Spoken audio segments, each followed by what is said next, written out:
J'ai été, eh bien, touché par le témoignage de cette jeune femme.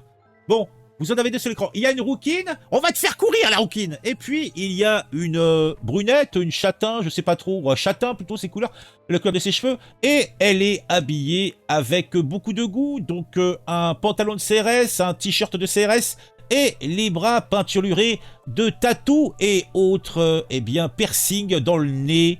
Elle a un anneau dans le pif, elle a des piercings dans l'arcade sourcilière, elle a des tatouages sur le visage. En fait, elle est tatouée, on la dirait sortie d'une tribu, eh bien, d'Amérique du Sud, de la forêt amazonienne.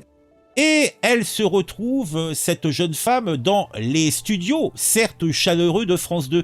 Et là, elle va être avec d'autres en train de témoigner. Oui, et là, nous allons avoir affaire à des gens qui vont générer moult émotions. Et tout cela est géré de main de maître par une spécialiste de l'arme facile, Faustine Bollard. Et c'était mi-novembre qu'elle accueillait une jeune femme au parcours bouleversant. Oui, Maïté, oui, car elle s'appelle Maïté, a été victime de traite sexuelle. Et elle vient partager son histoire dans l'émission. Ça commence aujourd'hui. Et en venant témoigner, Maïté, donc celle avec le pantalon de CRS, là, et des piercings, des tatouages partout, eh bien, elle est venue témoigner parce qu'elle veut lever les tabous sur les violences sexuelles. Et nous la comprenons. Alors, rappelons quand même que cette émission, ça commence aujourd'hui, a été lancée en 2018. Et elle a été lancée fort puisque en 2024, elle est toujours à l'antenne. Cette émission, ça commence aujourd'hui, animée par Faustine Bollard, eh bien, est un franc succès des après-midi de la télévision française.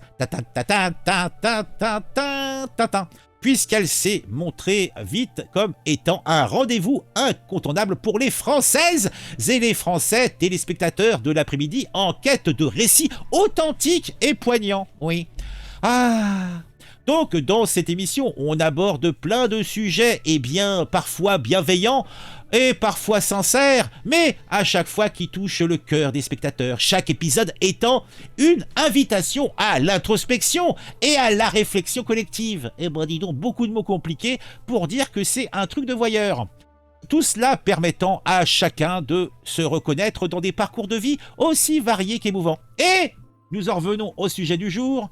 L'invitée, c'était Maïté, et elle est venue prendre la parole pour raconter son calvaire.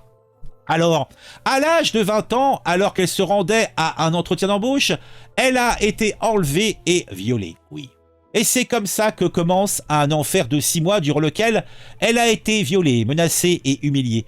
Son témoignage dévoile sur le contexte de l'émission, eh bien, l'horreur de son expérience, oui.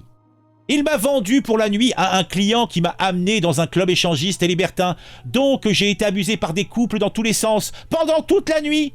En sortant de là, il m'a amené dans sa voiture et m'a obligé à lui faire une fellation. Il me faisait très mal, donc je me suis mise à pleurer et à le repousser, explique Maïté, la voix tremblante. Oh, Maïté.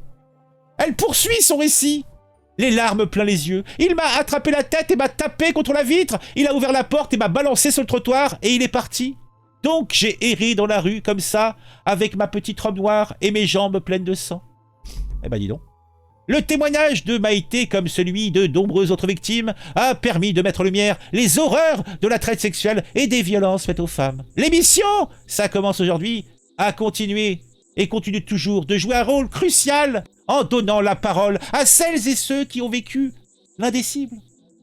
Ah, alors, vous aussi, allez voir cette émission qui offre un espace de partage et de soutien où les tabous peuvent enfin être brisés et où les esprits salaces et sagaces, voyeurs et délurés peuvent s'en mettre plein les mirettes et plein le cerveau. Ah, ça fait bien plaisir. Ah. Eh ben, dis donc. Donc, le drame qui a touché cette jeune femme reste cependant dramatique, hein, ça va sans dire.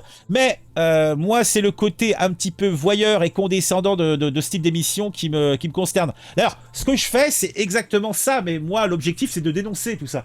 Voilà. Ah, bon, en tout cas, vous avez le fin mot de l'histoire, je vous laisse. Dites-moi en commentaire ce que vous pensez de tout ça. Ah, vil faquin.